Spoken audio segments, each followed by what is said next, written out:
ഇന്നത്തെ ദിവസത്തിൻ്റെ പ്രത്യേകത എല്ലാവർക്കും അറിയുന്ന പോലെ തന്നെ November 14 ചിൽഡ്രൻസ് ഡേ. ഇന്ന് ഞാൻ നിങ്ങളോട് സംസാരിക്കാൻ പോകുന്നത് 3ാം ക്ലാസ്സിൽ പഠിക്കുന്ന ആരവിൻ്റെ കഥയാണ്. എല്ലാ കുട്ടികളുടെയും പോലെ തന്നെ ആരവും പഠനത്തിലും സ്പോർട്സിലൊക്കെ ഒരുപാട് കഴിവുകളുള്ള വളരെ മിടുക്കനായിട്ടുള്ളൊരു കുട്ടിയാണ്.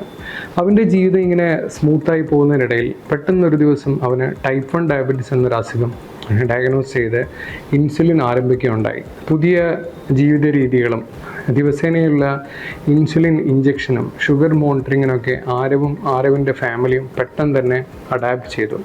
അങ്ങനെ പൂർവാധികം ഉന്മേഷത്തോടെ അവൻ വീണ്ടും സ്കൂളിലേക്ക് പോകുവാൻ തുടങ്ങി. പക്ഷേ അതിനുശേഷം ഫോളോ അപ്പിൽ OPയിൽ വന്ന ആരവ് ഒരുപാട് ഡിപ്രസ്ഡ് ആയ പോലെ എനിക്ക് തോന്നി. അവൻ്റെ പഴയ ഉന്മേഷവും പ്രസരിപ്പൊന്നും അവൻ്റെ മുഖത്ത് എനിക്ക് കാണാൻ കഴിഞ്ഞില്ല. സ്കൂളിൽ പോകാൻ ഒരുപാട് ഇഷ്ടമുണ്ടായിരുന്ന ആരവ് അതിനുശേഷം സ്കൂളിൽ പോകുന്നില്ല എന്ന് അവൻ്റെ അമ്മ ഒരുപാട് വിഷമത്തോടു കൂടി എന്നോട് പറഞ്ഞു. അവനെ അടുത്ത് വിളിച്ച് ഞാൻ കാര്യം ചോദിച്ചപ്പോൾ എനിക്കറിയാൻ സാധിച്ചത് അവന് സ്കൂളിൽ വെച്ച് ഇൻസുലിൻ ഇഞ്ചക്ഷൻ എടുക്കുമ്പോൾ കൂട്ടുകാരിൽ ചില ആൾക്കാർ അവനെ ഒരുപാട് കളിയാക്കുന്നു. ചില കുട്ടികൾ ഇഞ്ചക്ഷൻ കണ്ട് പേടിച്ച് മാറി നിൽക്കുന്നു. ഇതിനെക്കുറിച്ച് ടീച്ചറോട് പറഞ്ഞപ്പോൾ ടീച്ചർ അവനോട് പറഞ്ഞത്, ആരവ് ഇനി മുതൽ ക്ലാസ്സിൽ ബാക്കി കുട്ടികൾ കാണുക ഇഞ്ചക്ഷൻ എടുക്കരുത്, അങ്ങനെ എടുക്കുകയാണെങ്കിൽ സ്റ്റാഫ് റൂമിന്റെ അടുത്ത് വന്ന് ആരും കാണാതെ വേണം എടുക്കാൻ എന്നാണ്. അതുമാത്രമല്ല, സ്പോർട്സ് ആക്ടിവിറ്റികളിൽ ഒരുപാട് താല്പര്യം ഉണ്ടായിരുന്ന ആരവിനെ അതിനുശേഷം അത്തരം ആക്ടിവിറ്റീസിൽ നിന്ന് മാറ്റി നിർത്താൻ തുടങ്ങി. ഇന്നത്തെ ദിവസം ആരവിന്റെ കഥയ്ക്ക് എന്ത് പ്രസക്തി എന്ന് ചോദിച്ചാൽ,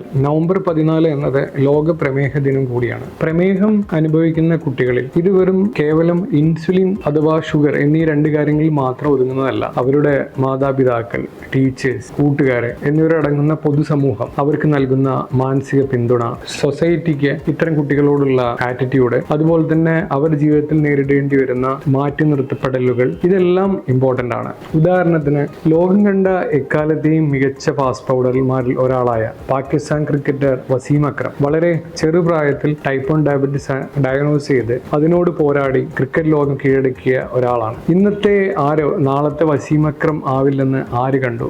ഞാൻ ഇന്ന് പറഞ്ഞ ആരവിന്റെ കഥ ഇത്തരം മാറ്റി നിർത്തപ്പെടലുകൾ അതിജീവിക്കുന്ന അനേകം ടൈപ്പ് 1 ഡയബറ്റീസ് അനുഭവിക്കുന്ന കുട്ടികളിൽ ഒരാൾ മാത്രമാണ്. സോ ഇന്നത്തെ ദിവസം എനിക്ക് പറയാനുള്ളത്, ടൈപ്പ് 1 ഡയബറ്റീസ് അനുഭവിക്കുന്ന കുട്ടികൾക്ക് വേണ്ടത് പ്രത്യേക സൗകര്യങ്ങളല്ല, മറിച്ച് സാധാരണ കുട്ടികളെ പോലെയുള്ള പരിഗണനയും പിന്തുണയുമാണ്.